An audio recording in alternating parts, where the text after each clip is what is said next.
So welcome back, Niall and Devin.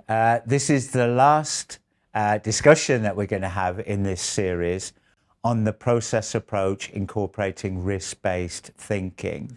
And again, this is the third video that we've done about analysis and synthesis of data.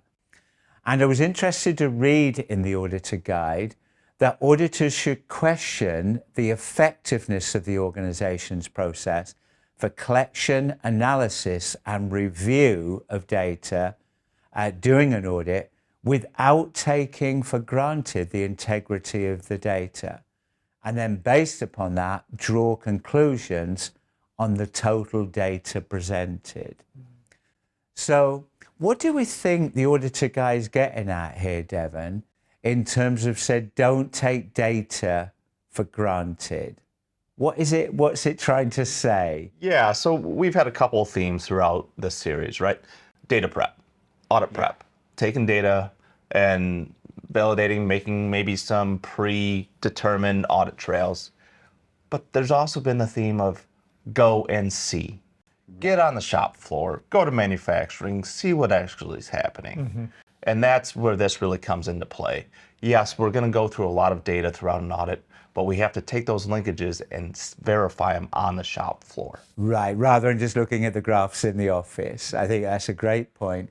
And Niall, you can see on the screen then that on the left-hand side, we've got an example where on the shop floor, we're seeing non-conforming product. And we're probably going to see that in many organizations. They need an effective process to identify non-conforming product. How, when we're on the shop floor then, can we audit the link between that and the performance data? Yeah.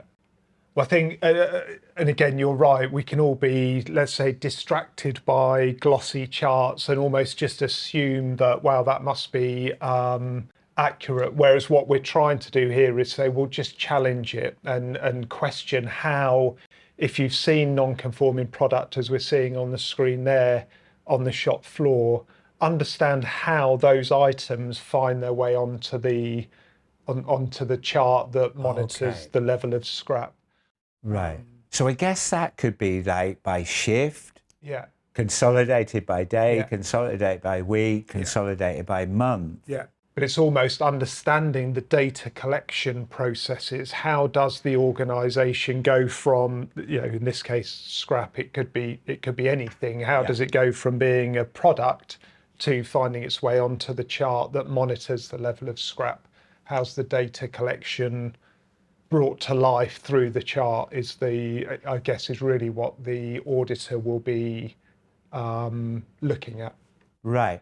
And Devin, how do you think then in an audit we would deal with, and we may find this, where there's a disconnect that the organization said, yeah, everything's fine, we're meeting our scrap target, and then we see a problem with the data collection process. Is that going to be a non-conformity or a potential non-conformity? It will be a potential non-conformity. You're going to make sure to follow the audit trails that you find with that. You're going to look and make sure the data collection is being done to how it was stated that it should be done, right? You have processes and procedures on your floor, and see, you really have to dig in to find where that disconnect and what the cause was to understand whether or not it's going to be a non-conformity, but it is an audit trail. Right, okay. And Niall, I know one of the requirements in IATF is about the cost of poor quality. Yeah. Is this an instance where potentially we could include finance within the scope of the audit? Yes, very much so. So, how costs are attributed to certain aspects that ultimately allow an organisation to measure the cost of poor quality.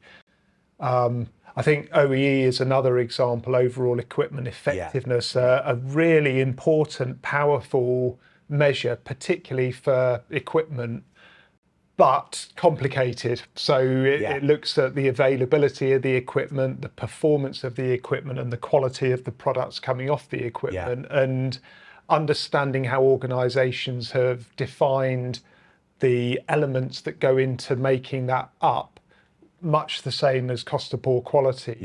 is really important. So the auditor should be asking questions about not just saying, wow, you're 80%, your OEE is 80%. 120%, as you sometimes see. Yeah. Now, I think that's an excellent example that I think people put numbers for OEE, but they don't really understand how they should be doing it correctly. That is something I think that auditors should be competent to challenge an organisation on. Even though OEE is not a mandatory IATF measure, we know in the automotive supply chain that it is used and mandated in some cases by the customer. Any other examples, Devin? We've talked about cost of poor quality. We've talked about OEE. Is there any other type of production type measures that we might want to dig into to look at the integrity of the data? Premium freight, right? Absolutely. Premium freight. How many times have we been in audits? We don't have any premium freight. I've seen a helicopter landing outside during an audit. So no, I think that premium freight is maybe another good example to challenge. What is the process to collect that data? So I think the key message from this video is to auditors, be prepared to challenge the process for how data is collected from the shop floor upwards, how the data is analysed, how the data is reported, and then based around the performance, what are the action plans in place to improve the performance?